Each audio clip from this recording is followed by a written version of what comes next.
loves, welcome back into my channel. I hope you're thriving and well.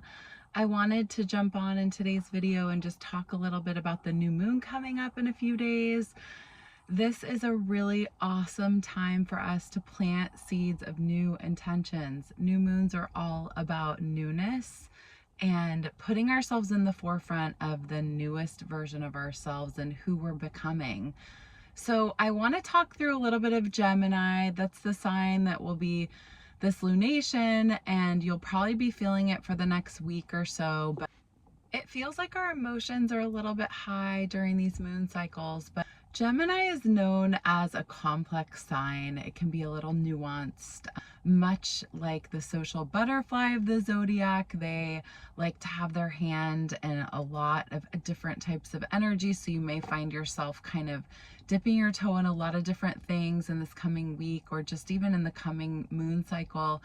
Gemini is also known for the intellect and sort of being very analytical. It is an air sign, which is tied to, of course, our minds and the swords and the tarot and just our thoughts. And so it can be a little tricky.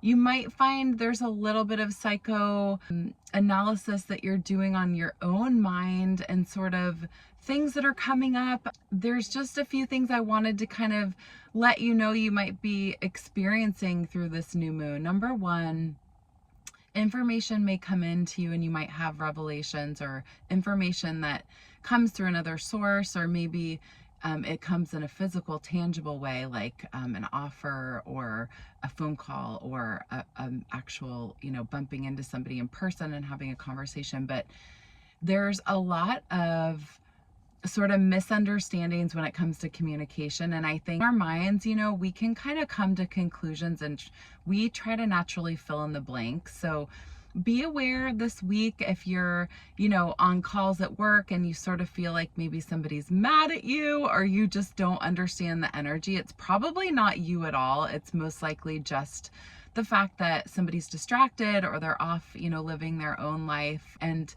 we just have to be really mindful during this time because we are so complex. We've got 70 to 80,000 thoughts a day.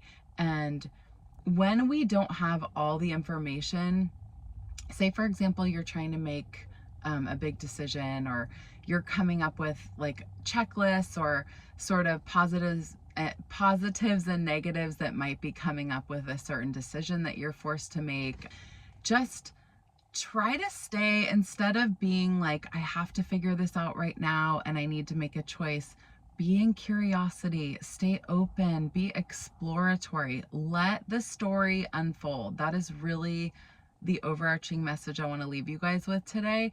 It's not about us trying to fill in blanks or to really just draw up a storyline that we're making up in our own head. I think there's so many times in our lives when we sort of come to this place where we just assume that we know the way an outcome is going to happen, or we know the way a decision is going to be made, or the way a certain, path that we've been on starts to veer towards. And I really urge you to stay in listening and be neutral and try to take the information that you have and make the best choices from that. But during this new moon, it's an excellent time for intention setting on a very cellular level. Like, what are the things that you can do within your body, your mind, your soul, your spirit, energy, your physical well-being? Of course, the tangible things in our lives, like our homes and, the relationships and fun that we have with our friend circles, or, your romantic partnership. Write down a list and try to keep it short of the things that are most meaningful and that you want to see the most change in.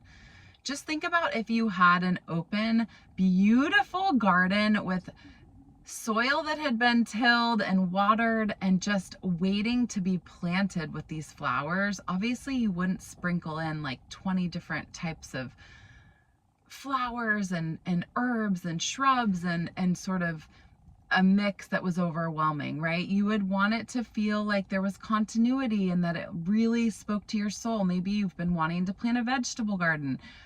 I like to say, like, be narrow and deep in what you're looking to do instead of writing a list of 10 things, because that's not realistic.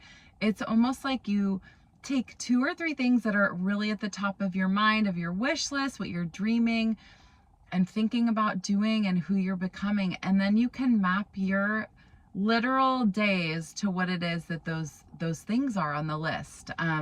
So like, for example, one of mine is for my channel, and I feel like I've been in autopilot because my regular business has been kind of busy and I've had a little less time. So I'm trying to come up with the best type of video content and the brand voice that I'm becoming, and what I feel like you all are looking to be inspired by, having me do in this space and sharing my voice authentically, etc. But it's getting behind sort of the things that you really, really, really feel in your heart, like the things, you guys, that are making you feel like you want to get up out of bed in the morning. So I know I usually do like a new moon meditation. I'm going to upload one that I've done before, so you guys will have it, but I just thought it'd be kind of fun to do something different. These new moons are so pivotal. I love to look in my journal back to the previous moons and see what I've written down. And I will tell you, it's super exciting. In April, I was literally able to cross 3 things off of my list that have been on there for a long time. And I can't tell you how gratifying that is.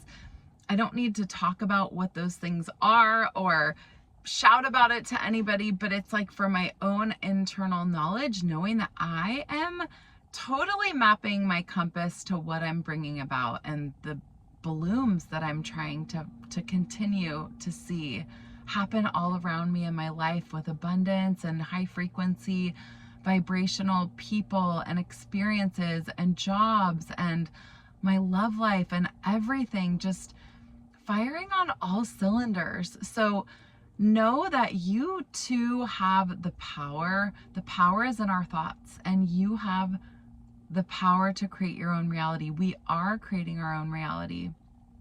Our thoughts every day steer us in a direction. So I'll leave you with this. Remember that thoughts of fear are going to generate more thoughts of fear. Thoughts of inspiration and hope and wisdom and curiosity are going to foster more curiosity and more wisdom. And if you have an abundance, high frequency mindset, and you just keep thinking and acting and speaking your truth, those things are going to continue to grow. There's no way that they won't. It's just the way that the electromagnetic field works. So be mindful when you're writing down these intentions. And then, oh, one other thing that I really, really love, I usually light some incense, and I also love to burn palo santo. Physically clearing my space, maybe tidy up your home space. If you have a meditation practice, I know for me, I like to shake out all my blankets and my blocks and, you know, roll up my strap and get my mats ready for whenever I want to tap into them. But there is something about tidying up around these new moons that also I think really helps us. So that's another little tip that you might enjoy. But I hope that you have an amazing week. I will be back soon for a video. Please, as always, like, share, and subscribe, but also please leave me a comment. Let me know what you like to see, what you're loving, what you would like to see more. I am here to create this mindful community, and I'm not going anywhere. So please, this is a dialogue, and I just look forward to hearing from more of you and getting to know you guys better too. So all of my love and blessings. Happy new moon in Gemini. Set those intentions high. And it's such a perfect opportunity to just blank space, like writing at the top of a paper. It's just psychologically so empowering to be like, I am putting effort into these things. And then watch them come into your life. I love you guys. Take care.